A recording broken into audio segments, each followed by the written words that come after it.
अब बात करते हैं एक बड़ी अंतर्राष्ट्रीय खबर की, जो आने वाले समय में पूरी दुनिया के साथ-साथ भारत को भी प्रभावित कर सकती है। 28 फरवरी से शुरू हुआ ईरान-इजराइल संघर्ष अब एक बेहद खतरनाक मोड़ पर पहुंच गया है।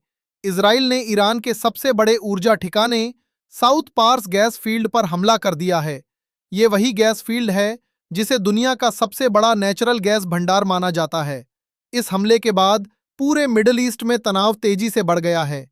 ईरान ने इसे सीधी उकसावे की कार्रवाई बताते हुए कड़ी प्रतिक्रिया की चेतावनी दी है।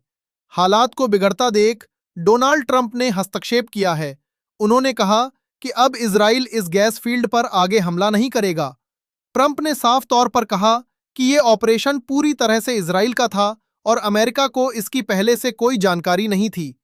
साथ ही उन्होंने ये भी स्पष्ट किया कि कतर का इस हमले से कोई लेना देना नहीं है। ट्रंप ने अपने social media platform truth social पर एक लंबा बयान जारी करते हुए कहा कि मिडिल ईस्ट में हुई घटनाओं के गुस्से में इजराइल ने यह कदम उठाया। उन्होंने ये भी कहा कि ईरान को इस हमले के सही तथ्य नहीं पता थे और उसने जवाबी कार्रवाई में कतर की एलएनजी सुविधा के एक हिस्से को निशाना बना दिया। हालांकि ट्रंप ने चेतावनी देते हुए यह भी कहा कि अगर कतर की एलएनजी सुविधाओं पर फिर हमला होता है तो अमेरिका सख्त कदम उठाने से पीछे नहीं हटेगा। उन्होंने यहां तक कहा कि जरूरत पड़ी तो अमेरिका इजराइल के साथ मिलकर या उसकी सहमति के बिना भी साउथ पार्स गैस फील्ड को पूरी तरह तबाह कर सकता है।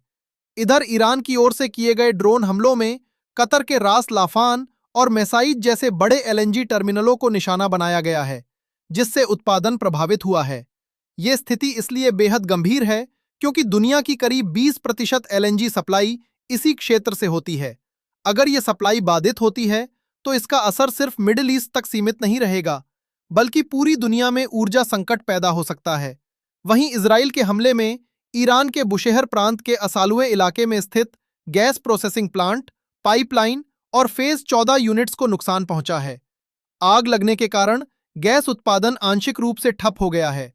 यानी अब दोनों देश सीधे तौर पर एक दूसरे के ऊर्जा ढांचे को निशाना बना रहे हैं, जिससे हालात और भी ज्यादा गंभीर होते जा रहे हैं। अब सवाल यह है कि इसका असर भारत पर कितना पड़ेगा। भारत अपनी ऊर्जा जरूरतों के लिए काफी हद तक खाड़ी देशों पर निर्भर है। खासतौर पर एलएनजी के मामले में भारत की निर्भरता कतर पर काफी ज्यादा है। हर साल भारत 1.4 करोड़ टन से अधिक एलएनजी आयात करता है। इसके अलावा एलपीजी का 80 से 85% हिस्सा भी खाड़ी क्षेत्र से आता है।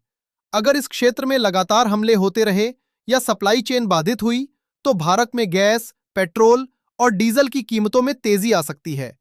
इसका सीधा असर आम लोगों की जेब पर पड़ेगा और महंगाई बढ़ सकती है। साथ ही उद्योगों की लागत भी बढ़ेगी, जिससे आर्थिक गतिविधियों पर असर पड़ सकता है।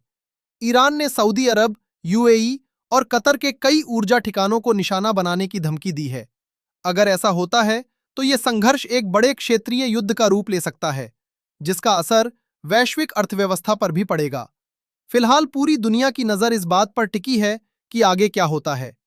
क्या ट्रंप की चेतावनी के बाद हालात काबू में आएंगे या फिर यह टकराव और ज्यादा गहराएगा?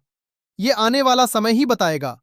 लेकिन इतना जरूर है कि ऊर्जा संसाधनों पर हो रहे हमले सिर्फ दो देशों के बीच का मामला नहीं रह गया है, बल्कि ये पूरी दुनिया के लिए चिंता का विषय बन चुका है। तो आप क्या सोचते हैं? क्या ये संघर्ष आने वाले समय में वैश्विक ऊर्जा संकट को जन्म देगा? अपनी राय हमें कमेंट में जरूर बताइए।